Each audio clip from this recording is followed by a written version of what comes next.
Assalamualaikum warahmatullahi wabarakatuh. Hai guys, di sini saya ingin mempresentasikan tentang tugas ulangan akhir semester dari Bapak Dedi Irawan selaku dosen pemrosesan data terdistribusi.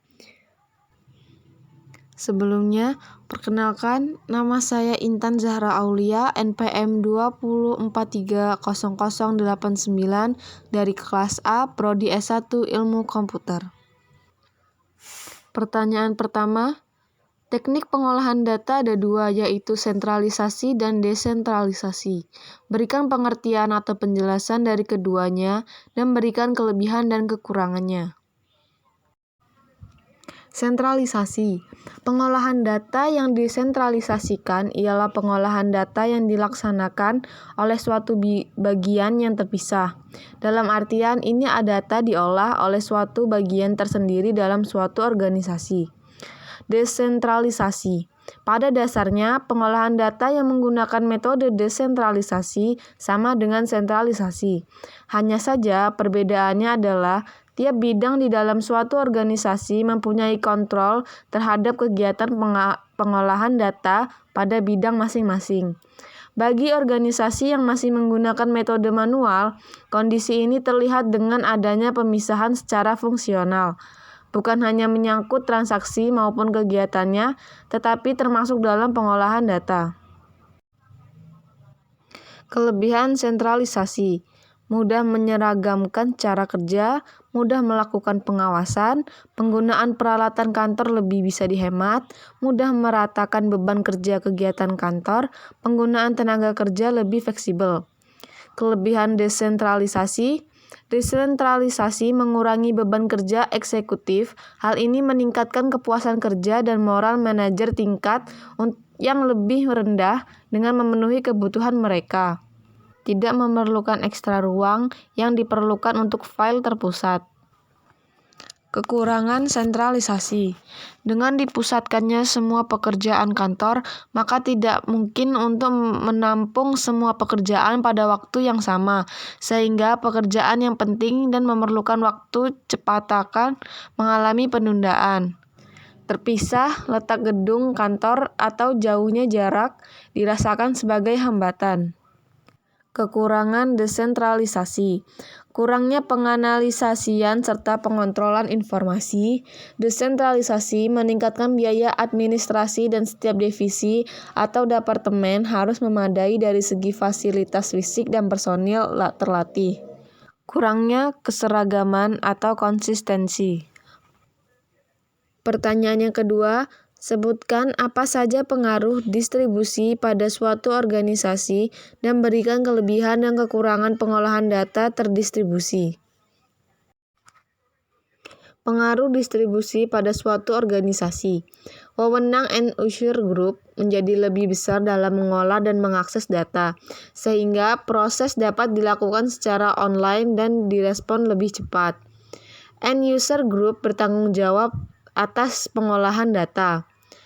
Entry data diserahkan ke user group, sehingga user group bertanggung jawab atas keakuratan data yang di-entry.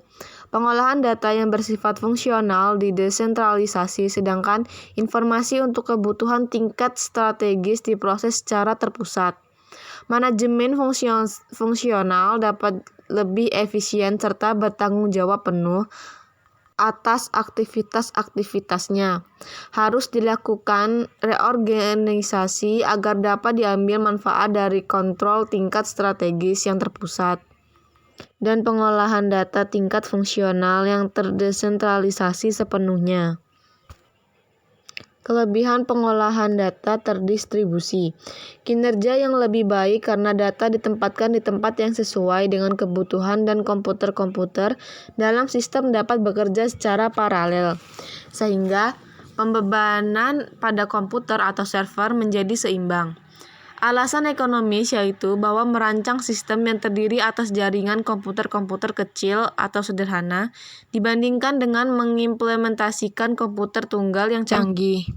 Alasan modularitas yaitu bahwa sistem-sistem yang bekerja dalam basis data terdistribusi dapat dimodifikasi, ditambah, atau dikurangi tanpa memengaruhi modul lain.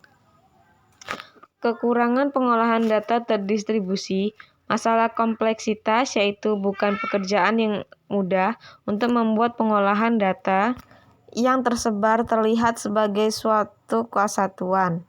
Masalah desain, yaitu bahwa desain yang dibuat harus memperhatikan arsitektur komputer yang terdiri atas sistem-sistem yang terpisah. Keamanan data, yaitu bukan hanya satu sistem yang harus diberi proteksi keamanan data. Pertanyaan yang ketiga, sistem pengolahan data terdistribusi ada dua, yaitu sistem yang terintegrasi dan sistem yang tidak terintegrasi. Berikan penjelasan atau pengertiannya dan berikan contohnya. Sistem yang terintegrasi, suatu sistem terdistribusi yang dirancang secara terkoordinasi sehingga komponen-komponen yang terpisah menggunakan file dari data, struktur data, program dan protokol yang umum yang dapat meningkatkan efektivitas dan mendukung evolusi sistem. Sistem yang tidak terintegrasi, PDT sering digunakan untuk mendeskripsikan komputer yang digunakan di departemen pemakaian yang sedikit hubungannya dengan mesin yang lebih tinggi tingkatannya, atau jaringan sistemnya dirancang secara independen. Contoh sistem yang terintegrasi, sebuah perusahaan yang memerlukan bantuan IT profesional demi memajukan bisnisnya agar bentuk informasi dan alur pasokannya jelas. Contoh sistem yang tidak terintegrasi, departemen tertentu yang memakai sistem tidak terintegrasi seperti pemakaian yang sedikit hubungannya dengan mesin yang lebih tinggi tingkatannya, atau jaringan sistemnya dirancang secara independen agar pemakai mengerjakan pekerjaan mereka sendiri. Pertanyaan yang keempat, sebutkan tujuan utama pengolahan data terdistribusi dan hal teknis yang diperlukan untuk mencapai tujuan. Tujuan utama pengolahan data terdistribusi, otonomi lokal, mengizinkan pengoperasian, produktivitas pemakai, dialog terminal, akses untuk sumber daya dan data yang di jaraknya jauh, jarak menjadi tidak nyata, ketersediaan atau availability, privasi dan keamanan, audit, ketepatan dan konsistensi. Hal teknis yang diperlukan untuk mencapai tujuan, penggunaan komputer mini dan mikro menghubungkan komputer mikro, teknik database, jaringan komputer, struktur jaringan yang fleksibel, kontrol saluran yang standar, terminal virtual, kriptografi, dan keamanan. Sekian dari saya, dan bila ada yang salah saya mohon maaf, semoga bermanfaat bagi kita semua. Terima kasih. Wassalamualaikum warahmatullahi wabarakatuh.